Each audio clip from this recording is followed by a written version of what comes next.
ನಮಸ್ಕಾರ ವೀಕ್ಷಕರೇ, ಶ್ರೀಗರಿ ವಾರ್ತೆಗರಿಗೆ ಸ್ವಾಗತ. ದಿನಾಂಕ ಜುಲೈ 13, 2026ರಂದು ಕನ್ನಡ ಚಳವಳಿ ವಾಟಾಳ್ ಪಕ್ಷದ ಅಧ್ಯಕ್ಷರಾದ ಶ್ರೀ ವಾಟಾಳ್ ನಾಗರಾಜ್ ರವರ ನೇತೃತ್ವದಲ್ಲಿ ಮೈಸೂರಿನ ಆರ್ಗೇಟ್ ಬಳಿ ಪ್ರತಿಭಟನೆಯನ್ನು ನಡೆಸಲಾಯಿತು. ಈ ಸಂದರ್ಭದಲ್ಲಿ ಪಾರ್ಥಸಾರಥಿ, ಅಂಬುಜಮ್ಮ, ಸುಧಾ, ವಿಜಯ್, ಕನ್ನಡ ಹೋರಾಟಗಾರರು, ವಾಟಾಳ್ ನಾಗರಾಜ್ ಅಭಿಮಾನಿಗಳು ಉಪಸ್ಥಿತರಿದ್ದರು. ಕಂಬಳ ಕಂಬಳ ಅದ್ದೂರಿ ದಸರಾ, ಅದ್ದೂರಿ ದಸರಾ, ಅದ್ದೂರಿ ದಸರಾ, ಅದ್ದೂರಿ ದಸರಾ, ಅದ್ದೂರಿ ದಸರಾ. ಫುಟ್ಪಾತ್ ಹೊಡೆಯಬೇಡಿ, footpath footpath footpath footpath footpath. ಗಂಭೀರವಾದಂಥ ಪ್ರಕರಣಗಳು ಆಗ್ತಾ ಇದೆ. ಸಾಮಾನ್ಯ ಜನರಿಗೆ ಯಾವ ಕಡೆ ಹೋಗ್ಬೇಕು ಅಂತೇಳಿ ಜನ ದಿಕ್ಕೆಟ್ಟಿದ್ದಾರೆ. ಈ ಸರ್ಕಾರ ಬಂದ ತಕ್ಷಣ ಮೊದಲು ಗದಾ ಪ್ರಹಾರ ಮಾಡಿದ್ದು ಬಡವರ ಮೇಲೆ. ಈ ಸರ್ಕಾರ ಬಂದ ಮೇಲೆ ಗದಾ ಪ್ರಹಾರ ಮಾಡಿದ್ದು ಬಡವರ ಮೇಲೆ. ರಸ್ತೆಗಳಲ್ಲಿ ಫುಟ್ಪಾತ್ ಅಂತ ಏನು ಹೇಳ್ತಾರಲ್ಲ, ಅಲ್ಲಿ ವ್ಯಾಪಾರ ಮಾಡೋರು, ಆ ವ್ಯಾಪಾರ ಮಾಡತಕ್ಕಂಥವರು ಯಾರು? 100ಕ್ಕೆ 100 ಬಡವರು. ಶ್ರೀಮಂತರ ಅಂಗಡಿಗಳ ಮುಂದೆ, ಬಾರಿ ಶ್ರೀಮಂತರ ಅಂಗಡಿಗಳ ಮುಂದೆ ತರಕಾರಿ ಇಟ್ಕೊಂಡು, ಹಣ್ಣು ಇಟ್ಕೊಂಡು, ಕಡಲೆಕಾಯಿ ಇಟ್ಕೊಂಡು ಜೀವನ ಮಾಡಿ ಬದುಕಿ ಮಕ್ಕಳನ್ನು ಸಾಕ್ತಕ್ಕಂಥ ಬಡವರು, ನಿರ್ಗತಿಕರು ಮೀಟರ್ ಬಡ್ಡಿ ತಗೊಂಡು ಅಲ್ಲೇ ಸೊಪ್ಪು ತಂದು ಅಲ್ಲೇ ಮಾರಿ ಅಲ್ಲೇ ಬಂದಷ್ಟು ಹಣದಿಂದ ಬದುಕ್ತಾ ಇರ್ಬೇಕು. ಇವರಿಗೆ ಬಂದ ತಕ್ಷಣ ಫುಟ್ಪಾತ್ ವ್ಯಾಪಾರಿಗಳ ಮೇಲೆ ದರ್ಪ, ದೌರ್ಜನ್ಯ, ಬಹಳ ಸರ್ವಾಧಿಕಾರ, ಏಕ್ದಮ್ JCP ತಂದು ಯಾವ ನ್ಯಾಯಾಲಯದ ಆದೇಶವೂ ಇಲ್ಲದೆ ಅವರಿಗೆ ಮೊದಲು ಹೇಳದೆ ಕೇಳದೆ ಆ ಸಂದರ್ಭದಲ್ಲಿ 10,000, 5,000, 3,000, 2,000 ರೂಪಾಯಿ ವ್ಯಾಪಾರ ಮಾಡ್ತಕ್ಕಂಥ ಸಾಮಾನುಗಳಿಟ್ಕೊಂಡು ಮಾಡುವಾಗ JCP ತಂದು ಒಡೆದಾಕಿದ್ರಿ. ಬಹಳ ವರ್ಷ ಕಟ್ಟಿದ್ದಂಥ ಅಂಗಡಿಗಳನ್ನು ಒಡೆದಾಕಿದ್ರಿ. ಜಂಕ್ ಶೀಟ್ಗಳು ತೆಗೆದ್ರಿ.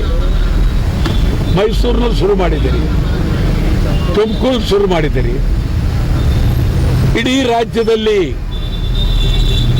JCP ಆಡಳಿತ, ಇಡೀ ರಾಜ್ಯದಲ್ಲಿ JCP ಗಲಾಟೆ. JCP ನೋಡಿದ್ರೆ ಅದರ ಎದುರು ಧೈರ್ಯವಾಗಿ ಬರ್ತಕ್ಕಂಥವರು ಯಾರೂ ಇಲ್ಲ. ಈ ಪರಿಸ್ಥಿತಿಯಲ್ಲಿ ನೀವು ಮಾಡಿದ್ದೀರಿ.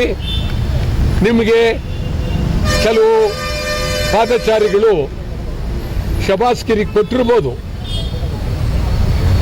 ಅವ್ರಿಗೇನು ಗೊತ್ತು ಈ ಬಡವರ ನೋವು? ಅಲ್ಲೇ ಮಲಗಿ, ಬೀದಿಲೇ ಮಲಗಿ, ಫುಟ್ಪಾತ್ನೇ ಮಲಗಿ ಜೀವನ ಮಾಡ್ತಂಥ ಬಡವರನ್ನ JCP ಹಾಕಿ ಹೊಡೆದಿರೋದು ದಬ್ಬಾಳಿಕೆ, ಸರ್ವಾಧಿಕಾರ. ಇದೇನಿದು ಹಿಟ್ಲರ್ ಪ್ರಭುತ್ವನ, ಸ್ಟಾಲಿನ್ ಪ್ರಭುತ್ವನ? ಯಾವ ರಾಜ್ಯ ಇದು? ಪ್ರಜಾಪ್ರಭುತ್ವ ರಾಜ್ಯದಲ್ಲಿ ಒಂದು ಕಡೆ ನ್ಯಾಯಾಲಯಗಳು, ಮತ್ತೊಂದು ಕಡೆ ಪೊಲೀಸು, ಇನ್ನೊಂದು ಕಡೆ ಮಾಧ್ಯಮ, ಎಲ್ಲರೂ ಇರುವಾಗ ಯಾವುದನ್ನು ಕೇಳದೆ ನೀವು JCBಯನ್ನ ತೆಗೆದುಕೊಂಡು ಹೊಡೆದಾಕ್ತಾ ಇದ್ದೀರಿ.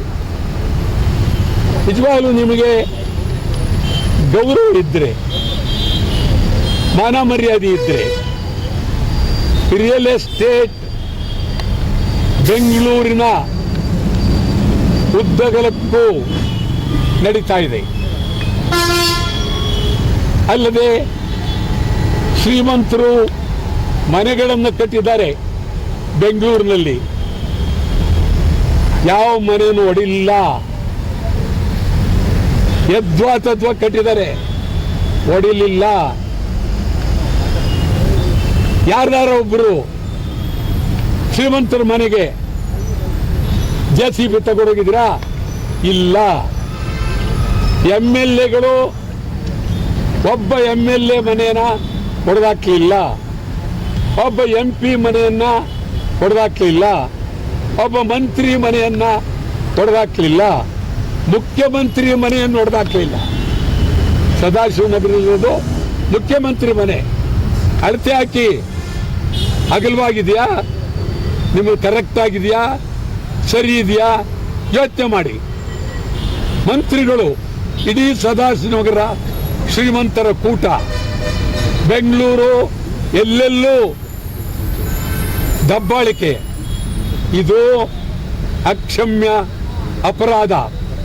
ಸ್ವಲ್ಪ ಹೆಚ್ಚು ಕಡಿಮೆ ಈಗಾಗಲೇ 3,000 ಕೋಟಿಗೂ ಹೆಚ್ಚು ನಷ್ಟವನ್ನ ಫುಟ್ಪಾತ್ ಜನ ಅನುಭವಿಸಿದ್ದಾರೆ. ಇದು ಹೀಗೆ ನೀವು ಮುಂದುವರಿಸಿದ್ರೆ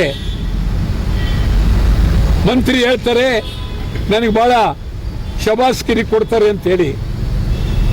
ಏನ್ ಶಬಾಸ್ಕಿರಿ? ಇದರಿಂದ ಯಾವ ಶಬಾಸ್ಕಿರಿ?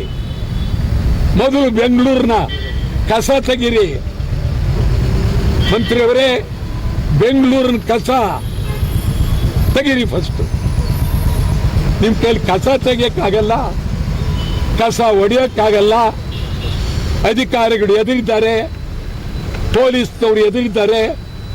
ನೀವು ಹೇಳ್ದಂಗೆ ಕೇಳಿ ನಡೀತಾ ಇದೆ. ಇದು ಒಳ್ಳೆಯದಲ್ಲ. ಯಾರೂ ಕೇಳ್ತಾ ಇಲ್ಲ. ವಿರೋಧ ಪಕ್ಷ ಒಬ್ಬರು ಕೇಳ್ತಾ ಇಲ್ಲ. ಕಾರಣ ಏನು? ಏನು ವಿರೋಧ ಪಕ್ಷದವ್ರು ಎಲ್ಲರೂ ರಿಯಲ್ ಎಸ್ಟೇಟ್ ಅವರ? ಯಾಕೆ ಕೇಳ್ತಾ ಇಲ್ಲ? ಕಾರಣ ಏನು? ಈ ಜನರ ಮೇಲೆ ನಡೀತಕ್ಕಂಥ ದಬ್ಬಾಳಿಕೆ ಇದು ಸಮಗ್ರ ನಾಡಿನ ಜನತೆಯ ಮೇಲೆ ನಡೀತಕ್ಕಂಥ ದಬ್ಬಾಳಿಕೆ. ಇದು ನನಗನ್ನಿಸ್ತದೆ ಇದು ಹೀಗೆ ನೀವು ಮಾಡ್ತಾ ಇದ್ರೆ ನಾನಂತೂ ಬಡವರ ಪರ, ಫುಟ್ಪಾತ್ ವ್ಯಾಪಾರಿಗಳ ಪರ ಇದನ್ನು ಮುಂದುವರಿಸಿದ್ರೆ ಮುಂದಿನ ದಿನಗಳಲ್ಲಿ ಯಾರು ಬರಲಿ ಬರದೇ ಇರಲಿ, ಯಾರು ಬೆಂಬಲ ಕೊಡಲಿ ಕೊಡದೇ ಇರಲಿ, ನಾನೇ ಕರ್ನಾಟಕ ಬಂದ್ಗೆ ಕರೆ ಕೊಡ್ತೀನಿ. ಸಾಮಾನ್ಯ ಜನರ ಗೋಳು ಆಗಬಾರ್ದು ಅಂತೇಳಿ ಒತ್ತಾಯ ಮಾಡ್ತೀನಿ. ಮುಂದಿನ ದಿನ ತೀವ್ರವಾಗಿ ಬಂದ್ಗೆ ರಾಜ್ಯಾದ್ಯಂತ ಕರೆ ಕೊಡ್ತೀನಿ. DK ಶಿವಕುಮಾರ್ ಮೊದಲಿಂದರು ಶ್ರೀಮಂತರ ಪರ ಮತ್ತು ದೇವಸ್ಥಾನಗಳ ಪರ. ಅವ್ರ ಕೈನಲ್ಲೇ ಒಂದು 36 ದಾರ ಕಟ್ಟಿದ್ದಾರೆ. ಅದು ಯಾವ್ಯಾವ ದೇವಸ್ಥಾನದ್ದು ಗೊತ್ತಿಲ್ಲ. ಆಮೇಲೆ ಯಾವಾಗಲೂ ಅವರು ಈ ಮಫ್ಲರ್ ಹಾಕುತ್ತಾರೆ, ಅದ್ರ ಗುಟ್ಟೇನು ನಮಗಿನ್ನೂ ಅರ್ಥ ಆಗ್ತಾ ಇಲ್ಲ. ಯಾವಾಗಲೂ ಆ ರೀತಿ ಒಂದು ರೀತಿ ಹಿಂಗೋಗಿ ಹಿಂಗೆ ಬಂದಿರುತ್ತೆ.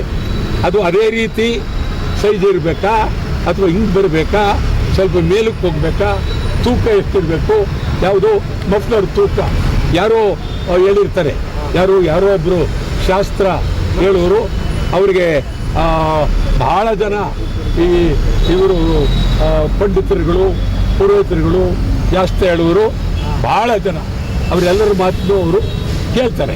ನೀವೇನು ಹೇಳ್ತೀರಾ ಸರ್ ದಸರಾ ಬಗ್ಗೆ? ದಸರಾ ಬಗ್ಗೆ ಅದ್ದೂರಿ ದಸರಾ ಆಚರಣೆ ಮಾಡಬೇಕು ಎಲ್ಲರೂ ಉಂಟೆ, ನೀವು ಸರಿ. ಈ ಅದ್ದೂರಿ ದಸರಾ ಯಾರಿಗೆ ಬೇಕು ಅಂತ ನಮ್ಮ ಇವರು ಯಾರು ಸಿದ್ದರಾಮಯ್ಯನ ಮಗ ಕೇಳಿದಾನೆ ಅಲ್ಲಿ, ಯತೀಂದ್ರ ಪಾಪ ಯಾರೂ ಮಾತಾಡಿಲ್ಲ, ಸದ್ಯ ಬಾಯಿ ಬಿಟ್ನಲ್ಲ ಅವನು. ನಿಜವಾಗ ನನಗೆ ಅವ್ರಿಗೆ ಶಬಾಸ್ಗಿರಿ ಕೊಡ್ತೀನಿ. ಅವ್ರ ಅಪ್ಪಿದ್ರೆ ಬೇರೆ, ಈ ಗುಂಪದಲ್ಲಿ ನಿಂತ್ಕೊಂಡು ಅದ್ದೂರಿ ದಸರಾ ಬೇಡ ಅಂದ. ಇಲ್ಲಿ ಇರಪ್ಪ, ನೀನು ಇರು ಅಂತ. ಅದ್ದೂರಿ ದಸರಾ ಬೇಕಾಗಿಲ್ಲ. ದೇವರು ನೋಡೋದಕ್ಕೆ 2,000 3,000 ಟಿಕೆಟು ಬೇಕಾಗಿಲ್ಲ. ಕಂಬಳ ಬೇಕೇ ಆಗಿಲ್ಲ. ನೀವು ಕಂಬಳ ನಾನೇನು ವಿರೋಧ ಮಾಡ್ತಾ ಇಲ್ಲ. ಮೈಸೂರಿನಲ್ಲಿ ಕಂಬಳ ಬೇಡ, ಮೈಸೂರಿನಲ್ಲಿ ಕಂಬಳ ಬೇಡ. ಕಂಬಳ ಮಂಗಳೂರಿನಲ್ಲೇ ನಡೆಸ್ಕೊಡಿ, ಅಲ್ಲಿ ಅದ್ದೂರಿಯಾಗಿ ಮಾಡಿ, ನಮ್ದೇನು ಅದೇನಿಲ್ಲ. ಆದರೆ ಕಂಬಳ ಮಾಡಿ. ಮತ್ತು ಈ ದಸರಾ VIP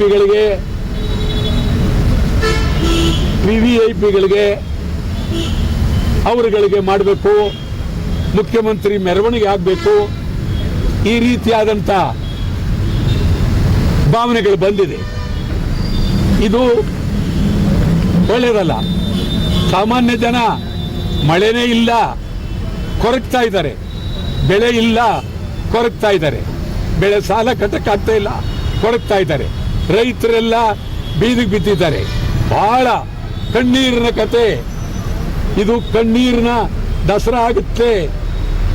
ಕಣ್ಣೀರಿನ ದಸರಾ ಮಾಡಬೇಡಿ. ಚಾಮುಂಡೇಶ್ವರಿ ತಾಯಿಗೆ ಪೂಜೆ ಮಾಡಿ ಆವತ್ತಿನ ದಿನ ಮೆರವಣಿಗೆಯಲ್ಲಿ ಪೂಜೆ ಮಾಡಿ ಬಿಡಿ, ಸಾಕು. 15 ದಿವಸ 20 ದಿವಸ ಮಾಡ್ತಕ್ಕಂಥದ್ದು ಒಳ್ಳೆಯದಲ್ಲ. ಅಲ್ಲಿ ಎಲ್ಲ ಬರೀ ಪರಭಾಷೆ ಚಿತ್ರಗಳ ಹಾಡನ್ನಾಕಿ ಡ್ಯಾನ್ಸ್ ಮಾಡಿಸ್ತೀರಿ, ಒಳ್ಳೆಯದಲ್ಲ. ಕರ್ನಾಟಕದ ಸಂಸ್ಕೃತಿ, ಕನ್ನಡ ಸಂಸ್ಕೃತಿ, ಯುವ ಜನಾಂಗದ ಇತಿಹಾಸ, ಇದರ ಬಗ್ಗೆ ನಡಿಬೇಕು. ಅದರ ಬಗ್ಗೆನೂ ನೀವು ಸರ್ಕಾರ ಗಂಭೀರವಾಗಿ ಯೋಚನೆ ಮಾಡಿ. 45 ಕೋಟಿ ಕೊಡ್ತೀವಿ ಅಂತ ಹೇಳಿದ್ರಿ, ನಿಮ್ಮ ಮನೆ ಬರ. ನಿಜವಾಗ್ಲೂ ಇದನ್ನು ಆಡಂಬರ ಮಾಡಬೇಡಿ.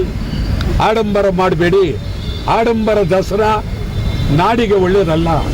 ಆಡಂಬರ ದಸರಾ ನಾಡಿಗೆ ಖಂಡಿತ ಒಳ್ಳೆಯದಲ್ಲ. ಜಾನಕಿ ಅವರು ಆಂಧ್ರ, ಅವರು ಸ್ವಲ್ಪ ಹೆಚ್ಚು ಕಡಿಮೆ 42,000 ಹಾಡುಗಳನ್ನು ಹಾಡಿದ್ದಾರೆ. ಅದರಲ್ಲಿ ಕನ್ನಡದ ಹಾಡುಗಳನ್ನು ಅದ್ಭುತವಾಗಿ ಹಾಡಿದ್ದಾರೆ. ಎತ್ತಣ ಮಾಮರ, ಎತ್ತಣ ಕೋಗಿಲೆ, ಎತ್ತನಿಂದ ಎತ್ತಣ ಸಂಬಂಧವಯ್ಯ. ಇವರು ಯಾವ ಊರು? ಇಲ್ಲಿ ಇವ್ರ ಸಮಾಧಿ. ಎತ್ತಣ ಕೋಗಿಲೆ, ಎತ್ತನಿಂದ ಎತ್ತಣ ಸಂಬಂಧವಯ್ಯ. ಬೆಟ್ಟದ ನೆಲ್ಲಿಕಾಯಿ, ಸಮುದ್ರದ ಉಪ್ಪು. ನಾವು ಸಮುದ್ರ, ಬೆಟ್ಟದ ನೆಲ್ಲಿಕಾಯಿ ಜಾನಕಿ. ಬಹಳ ಅದ್ಭುತ. ಇದೇ ರೀತಿ ಬೆಂಗಳೂರಿನಲ್ಲಿ ಮನ್ನಾಡೆ, ಬೆಂಗಳೂರು ಸತ್ರು. ಮನ್ನಾಡೆ ಅವರು ಬಂಗಾಳದವರು, ಬೆಂಗಳೂರು ಸತ್ರು. ಅವರು ಅದೇ ಎತ್ತರ ಮಾಮರ, ಎತ್ತರ ಕೋಗಿಲೆ. ಕೋಗಿಲೆ ಒಂದು ಕಡೆ, ಮಾಮರ ಒಂದು ಕಡೆ. ಆದ್ದರಿಂದ ಎಷ್ಟು ಜಾನಕಿ ಅಪರೂಪವಾಗಿ, ಬಹಳ ಸೌಮ್ಯ, ಬಹಳ ಸರಳ, ಬಿಳಿ ಸೀರೆ, 2 ವಿಭೂತಿ ಹಣೆಗೆ, ಬಹಳ ಸನ್ಯಾಸಿ ಇದ್ದಂಗೆ. ಆ ರೀತಿ ಅವ್ರು ನೋಡಿದ್ರೆ ನಿಜವಾಗಲೂ ಬರೀ ಹಾಡು ಅನ್ನೋಕ್ಕಿಂತ ಹೆಚ್ಚಾಗಿ ದೇವರ ಸ್ವರೂಪದಲ್ಲಿ, ಒಬ್ಬ ದೇವತೆ ಸ್ವರೂಪದಲ್ಲಿ ಕಾಣ್ತಾ ಇದ್ದರು. ಅವರಿಗೆ ಒಂದು ಅದ್ಭುತವಾದಂಥ ಸ್ಮಾರಕ ಮೈಸೂರಿನಲ್ಲಿ ಮಾಡಬೇಕು. ಇದನ್ನು ನಾನು ಮೈಸೂರಿನ ಅಧಿಕಾರ ವರ್ಗಕ್ಕೆ ಹೇಳ್ತೀನಿ. ಖಂಡಿತ ಮಾಡೋದ್ರಿಂದ ಇದು ರಾಜ್ಯಕ್ಕೆ ಗೌರವ. ಹೊರನಾಡಿನಿಂದ ಹುಟ್ಟಿದಂಥ ಒಬ್ಬ ಮಹಿಳೆ ಕನ್ನಡದ ಹಾಡನ್ನು ಹಾಡಿದಂಥ ಸಂದರ್ಭ ಇದನ್ನು ನೆನೆಸ್ಕೊಂಡು ಅವರ ಸ್ಮಾರಕ ಅದ್ಭುತವಾಗಿ ಆಗಬೇಕು. ನಾನು ಇನ್ನೊಂದು ವಾರ ಬಿಟ್ಟು ಬಂದು ಅವ್ರ ಸಮಾಧಿ ಹತ್ರ ಸುತ್ತ ನೋಡಿ ಏನು ಮಾಡ್ಬೋದು ಅಂತ ನಾನು ಹೇಳ್ತೀನಿ. ತಾವು ಬನ್ನಿ, ಅಲ್ಲಿ ಹೋಗೋಣ. ನಿಮ್ಮನ್ನು ಕರಿತೀನಿ. ಭಾಳ ದಿನ ಆಗಿದೆ, ಅಲ್ಲಿ ಹೋಗೋಣ. ನೀವೆಲ್ಲ ಬನ್ನಿ. ಸಕಲ ಮತ್ತೆ ಮುಂದಿನ ವಾರ್ತೆಗರಿಯಲ್ಲಿ ಭೇಟಿಯಾಗೋಣ. ಶ್ರೀಗರಿ, ನಿಮ್ಮ ಮನದಾಳದ ಗರಿ.